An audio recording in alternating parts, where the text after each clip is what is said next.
नमस्कार साथियों, जैसा कि आप सभी को पता है कि बिहार में शिक्षकों की ट्रांसफ़र पोस्टिंग चल रही है और जिस प्रकार से 73,151 शिक्षकों ने सरप्लस जो शिक्षक थे उन्होंने आवेदन किया और उसके बाद से लगातार जो है सभी की निगाहें यहाँ पे बनी हुई हैं जिला आवंटन पर और विद्यालय आवंटन को लेकर के। तो उसी को लेकर के हम यहाँ पे बात करने वाले हैं।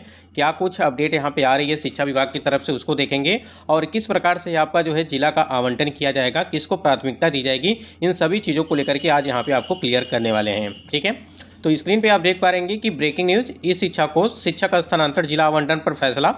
73,151 सरप्लस शिक्षकों का रिक्त पदों पर आवंटन, मेरिट अंकों के आधार पर मनचाहा जिला मिलेगा। यानी कहने का मतलब ये है कि जो भी शिक्षक आवेदन किए हुए हैं, चाहे वो सरप्लस शिक्षक हों या जिन्होंने म्यूचुअल ट्रांसफर के लिए आवेदन किया, किसको यहाँ पे प्राथमिकता दी जाएगी, उन सभी चीज़ों को लेकर के यहाँ पे क्लियर करने वाले हैं। चलिए पूरी अपडेट आपको बताते हैं। स्क्रीन पे आप देख पा रहेंगे बीमारी व सेवा के आधार पर ऐसे बढ़ेंगे नंबर। जैसे कि आपको पता है कि अंकों के आधार पर सभी शिक्षकों का यहाँ पे आवंटन किया जाएगा। जैसे गंभीर बीमारी वाले शिक्षकों को सीधे 20 अंक दिए जाएंगे। ठीक है, वहीं अगर बात करें निर्धारित मानक वाली दिव्यांग शिक्षकों को 15 अंकों का लाभ यहाँ पे मिलेगा।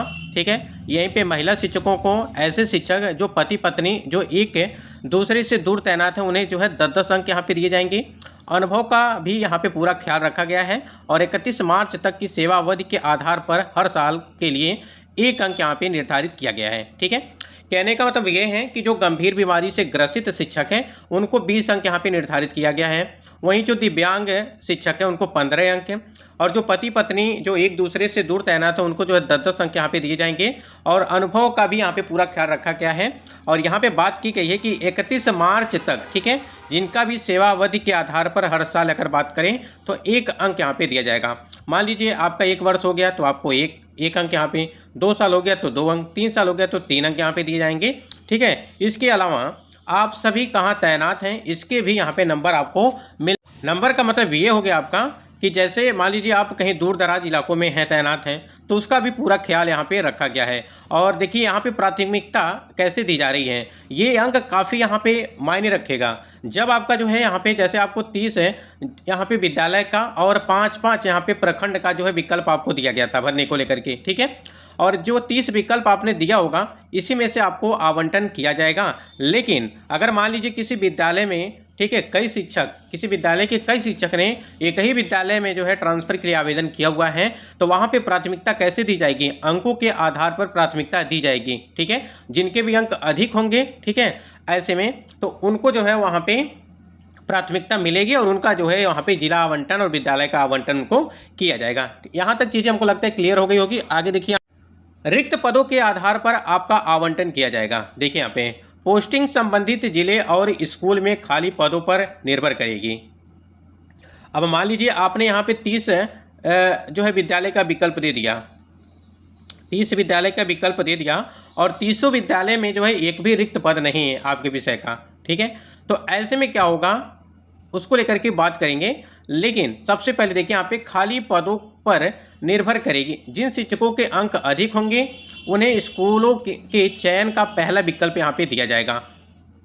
30 विकल्प यानी कि 30 विद्यालयों का विकल्प, तो जिनका भी मतलब कि अंक अधिक होगा उनको पहला ही विकल्प यानी कि चयन का पहला विकल्प आपको दे दिया जाएगा और कम अंक वालों को बची हुई रिक्तियों के आधार पर एडजस्ट यहाँ पे किया जाएगा। ऐसे में अब कुछ लोगों का ये है कहना है कि अगर हमने 30 विद्यालयों का यहाँ पे विकल्प दिया है और उसमें से कोई विद्यालय अगर आवंटित नहीं किया जाता है हमको, तो हमारे लिए क्या होगा। तो आप वर्तमान में, ठीक है, वर्तमान में जहाँ पर भी पदस्थापित हैं, ठीक है, वर्तमान में जहाँ पर भी आप पदस्थापित हैं आपको फिर वहीं पे रहना पड़ेगा ऐसे में।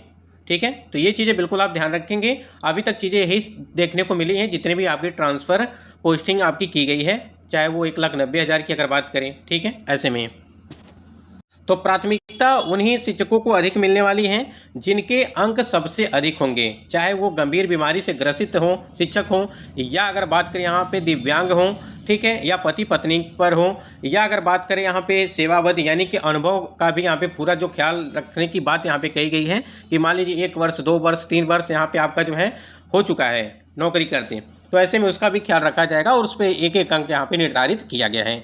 तो पूरा मामला आप ये समझिए कि जहाँ पर भी जिनका भी अंक अधिक होगा उनको सबसे पहले यहाँ पे मनचाहा जिला आपको दिया जाएगा, और मनचाहा जिला मिलने के साथ साथ उनका जो है उस विद्यालय में उस जिले के अंतर्गत जो भी प्रखंड आपका होगा वो आवंटित वहाँ पे किया जाएगा, विद्यालय आवंटित किया जाएगा। फिर तो सारा खेल यहाँ पे आवंटन को लेकर के, अभी जब आपका विद्यालय आवंटन या अगर कहें जिला आवंटन की जब प्रक्रिया आपकी शुरू की जाएगी, ठीक है, तब देखिएगा क्या कुछ यहाँ पे निष्कर्ष निकल के आता है। क्योंकि ये जो अंकों के आधार पर जो बातें कही गई थी पहले, ठीक है, अंकों के आधार पर जो आपका जिला आवंटन विद्यालय आवंटन किया जाएगा, और रिक्त पदों के आधार पर, ठीक, रिक्त पदों के आधार पर आपका यहाँ पे जिला और विद्यालय आवंटन यहाँ पे किया जाएगा। तो कहीं ना कहीं देखने लायक होगा कि किस प्रकार से विभाग करता है, कैसे करता है, ठीक है। लेकिन उन्होंने साफ साफ कह दिया कि हम अंकों के आधार पर जिनका भी अंक अधिक होगा उनको प्राथमिकता वहाँ पे दी जाएगी। और यहाँ पे देखिए एक पत्र जो है देखने को मिल रहा है मंत्री कोषांग शिक्षा विभाग बिहार सरकार, जो कि यहाँ पे आप देख पा रहे हैं कि निर्देशानुसार कहना है कि निम्नलिखित महत्वपूर्ण विभागीय विषयों कार्यों की समीक्षा हेतु दिनांक 17/8/2026 सोमवार को अपराह्न 4 बजे माननीय मंत्री शिक्षा विभाग बिहार पटना कार्यालय कक्ष में निम्न विषयों पर समीक्षा यहाँ पे बैठक आहूत की गई है। अब देखिए कई सारे मुद्दों को लेकर के यहाँ पे बात की गई। सरस्वती विद्या निकेतन मॉडल स्कूल प्रखंड शिक्षा पदाधिकारी प्रभार संबंध जिला पदाधिकारी को भेजने वाले पत्र के संबंध में जिला पदाधिकारी के साथ साथ समीक्षात्मक बैठक हेतु सभी निदेशालयों में लाइब्रेरियन की नियुक्ति को लेकर के भी बात यहाँ पे की जाएगी, ठीक है। इस बैठक में संस्कृत मदरसा विद्यालयों के शिक्षकों का वेतन लक्ष्य 5 सितंबर 2025 तक के संबंध में राज्य स्तरीय लिपिक समग्र स्थानांतरण की संचिका की अद्यतन स्थिति को लेकर के प्रखंड शिक्षा पदाधिकारियों का कार्यशाला आयोजन के संबंध में, ठीक है। अब उसके बाद से यहाँ पे आप देखेंगे क्या कुछ यहाँ पे बात की गई है कि कार्यालय जिला शिक्षा पदाधिकारी स्थापना माध्यमिक कार्य आवंटन के संबंध में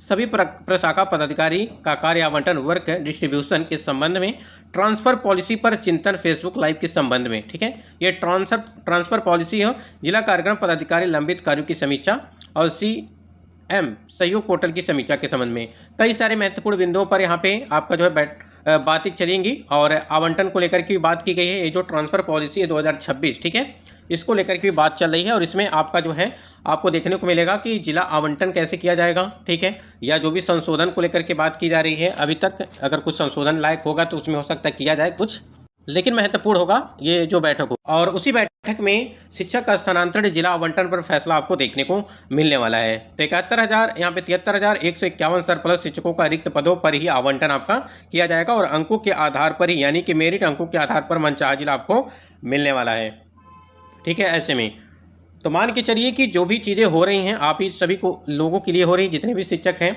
अब सभी के मन में ये है कि भाई जिला आवंटन कब से स्टार्ट किया जाएगा। देखिए सामान्य स्थानांतरण 17 सितंबर 2026 से 23 सितंबर 2026 तक चलने वाली है।